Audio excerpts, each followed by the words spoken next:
terlalu sayang gede? Cek. Enggak ya? Oke. Oke. Baik, bismillahirrahmanirrahim. Assalamualaikum warahmatullahi wabarakatuh. Sahabat semuanya, alhamdulillah ketemu kembali bersama saya Asep Mahpudin di kesempatan kali ini. Bincang-bincang dengan pemateri yang kece banget karena kita bahasanya adalah seputar hak asuh anak.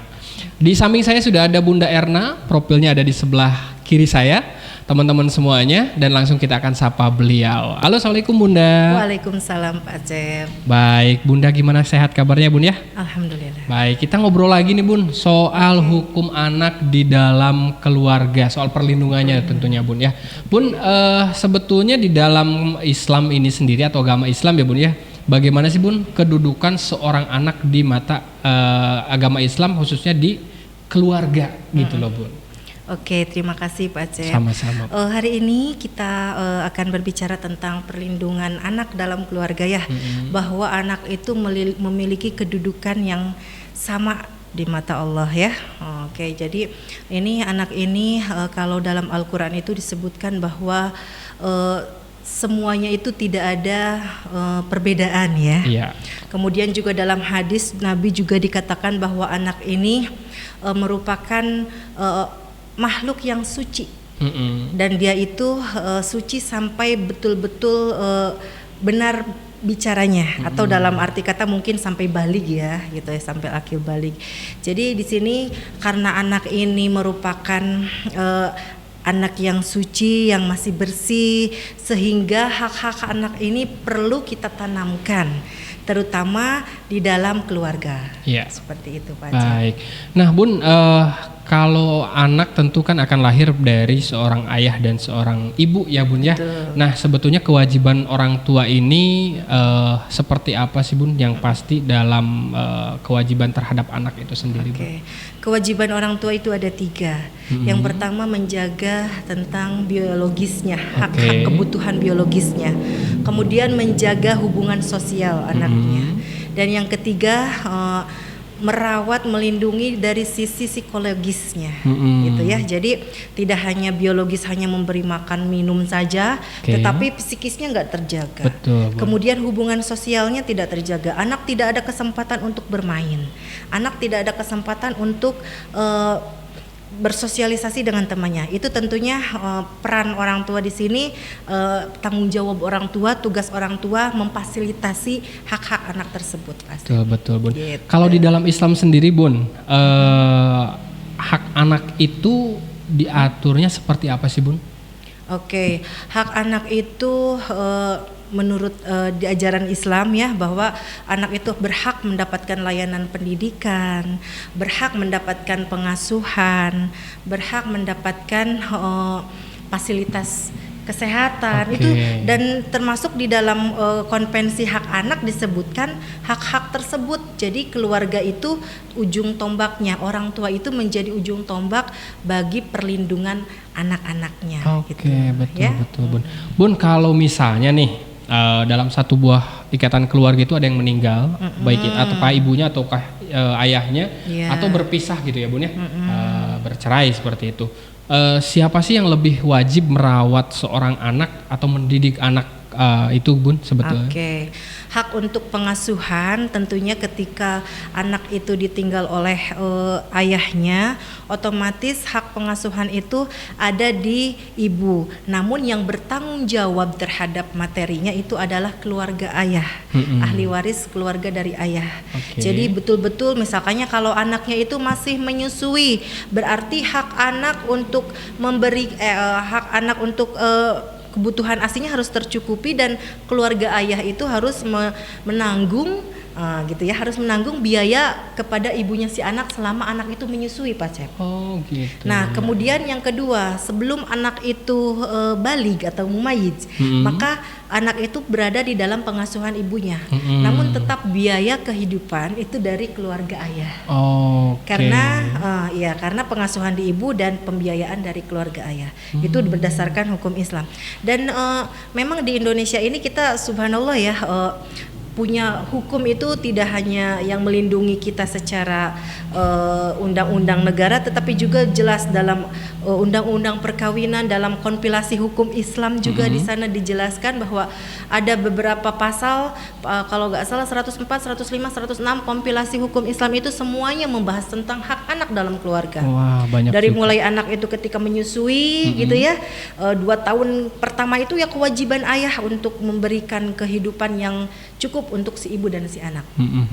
Nah, kemudian di dalam pasal 105 kompilasi hukum Islam disebutkan bahwa kalau ada perceraian, nah maka itu tanggung jawabnya tetap ayah itu tidak bisa lari begitu saja, Pak. Betul. Jangan mentang-mentang kamu bukan istri saya lagi, tapi tidak ada bekas anak. Betul. Otomatis kewajiban ayah biologis yaitu untuk tetap memberikan kewajiban-kewajiban terhadap anak. Oke. Makanya sekarang kan di televisi ya banyak contohnya kan kasus setelah perceraian itu ada kasus perebutan hak anak, kemudian kasus nggak perebutan hak anak juga tentang tanggung jawab ayahnya seperti misalnya apa begitu gitu. Ya. Karena memang itu. Jadi hukum kita itu semuanya mengatur tentang perlindungan anak. Wah, Seperti gitu. itu aja. Di Indonesia itu ada istilahnya hukum adat istiadat ya Bun ya? Iya, Hal seperti itu sebetulnya bertentangan nggak sih Bun antara hukum adat, nah khususnya dengan hukum agama lah gitu ya, soal tentang mengenai hak asuh ataupun hak terhadap anak tersebut gitu Bun. Nah, kita di Indonesia ada yang namanya hukum adat ya. Hukum adat itu hukum yang berkembang di masyarakat gitu ya. Nah, tidak ada pertentangan. Jadi yang dikatakan orang tua itu ya siapapun yang sudah menikah mendapat anak ya itulah orang tua. Itu diakui secara adat. Yang kedua, di dalam hukum adat itu kalau anak ya wajib dinikahkan oleh ayahnya.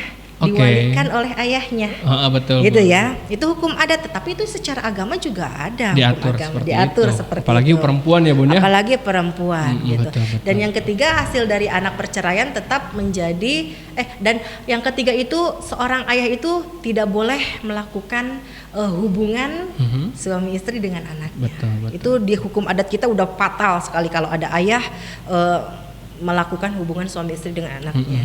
Seperti itu. Nah, kalau berbicara soal keutuhan rumah tangga ya Bun ya, tidak terlepas dengan istilah namanya keluarga ya Bun ya. Yeah.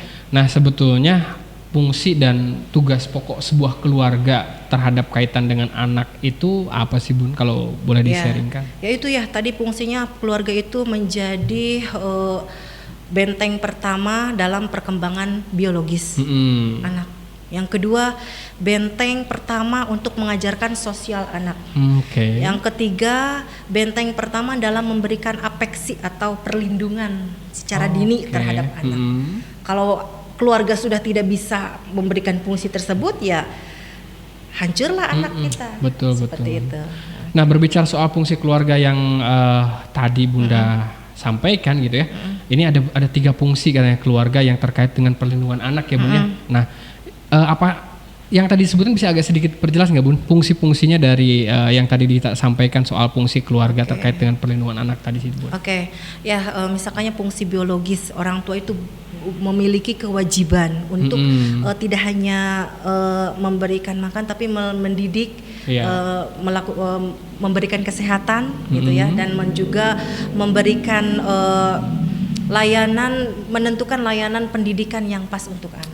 Itu dalam hal yang biologis selain kebutuhan makanan gitu ya.